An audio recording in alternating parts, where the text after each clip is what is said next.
Hi to everyone, this is Beaver and Board Games, and today I'm going to review the game from German author Till Angel, Adellos. It is on Kickstarter right now. It is about fantasy medieval battles between four factions, one of which is undead.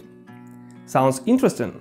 There is more. Whole game takes place on hexagonal board and units moving around trying to find and destroy the noble of the opponents, or becoming the king of the hill, taking and holding bonus field for some number of rounds.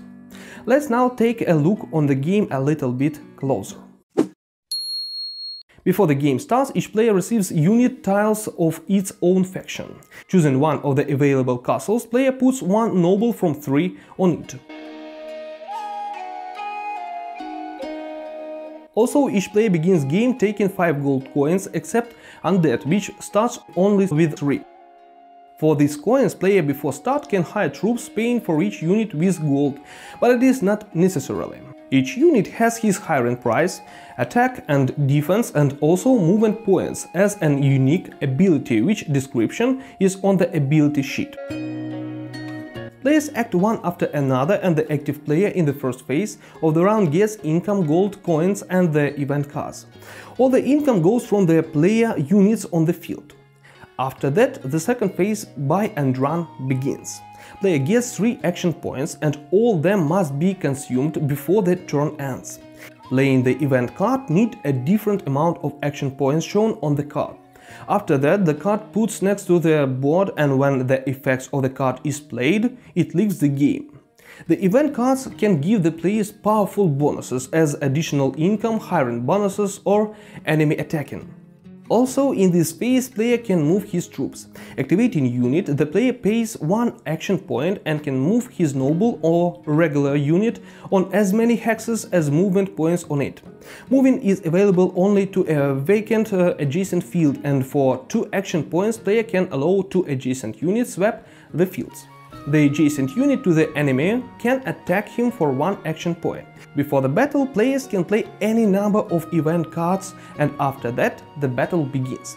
The player compares the attack value of the attacker and defense value of the defender.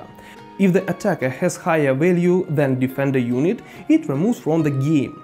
In other cases, nothing happens, but the attack and the defense value also can be changed by the ability of the adjacent units. After fighting against the noble or the opponent and getting victory, the noble dies.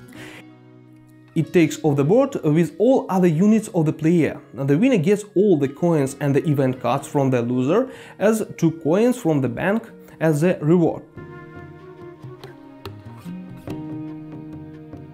In addition, in the second phase, players can hire new units, but for this, noble must be placed in the castle of the player. New units only can be placed on the fields of the own castle.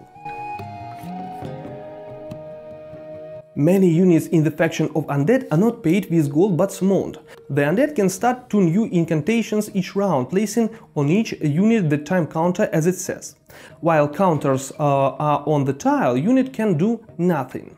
But in the end of each turn, player may remove 1 time counter from each unit.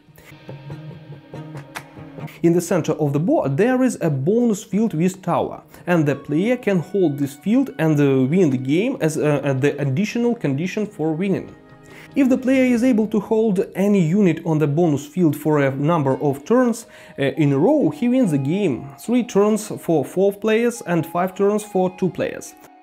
Also, if player protects the unit on this spot until the start of the next round, he receives an additional action point. The game ends when there is only 1 player has saved his noble or someone held bonus field for number of turns in a row. Adellos is not a very complex game. It is not overloaded with mechanics, but there is so many abilities on units and cards that your first game can easily take much more time than it needed. In the game, all you need is to hire units, move them around the board and fight against opponents, sneaking up to the nobles or taking control of the bonus tower. Of course, the main in the game is abilities of the units and nobles and the event cards, which are almost the heart of the game in my opinion. Yes, tactics of the movement and control of the locations, that's all in the game, and it's important because one of the final conditions to defeat the opponent nobles, but they are not so easy to catch. Besides, the undead faction is pretty interesting. It has a unique way to hire new units, not paying gold but summoning for time. But there are 3 factions more, each one with its own unique abilities and units, and that gives the game a symmetric playing experience. Unfortunately, nobles in all the factions are not isolated visually out of all other units, and it makes it hard to find them on the field, though it is a cardboard war, but not a real war.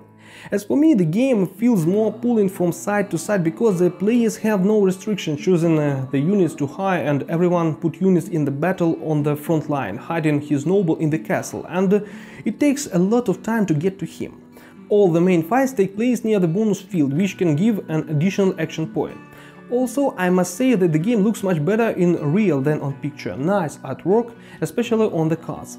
Summing it up, the game feels like semi-heavy strategy in which nothing to do non-aggressive players. It is penetrated with war and direct confrontation.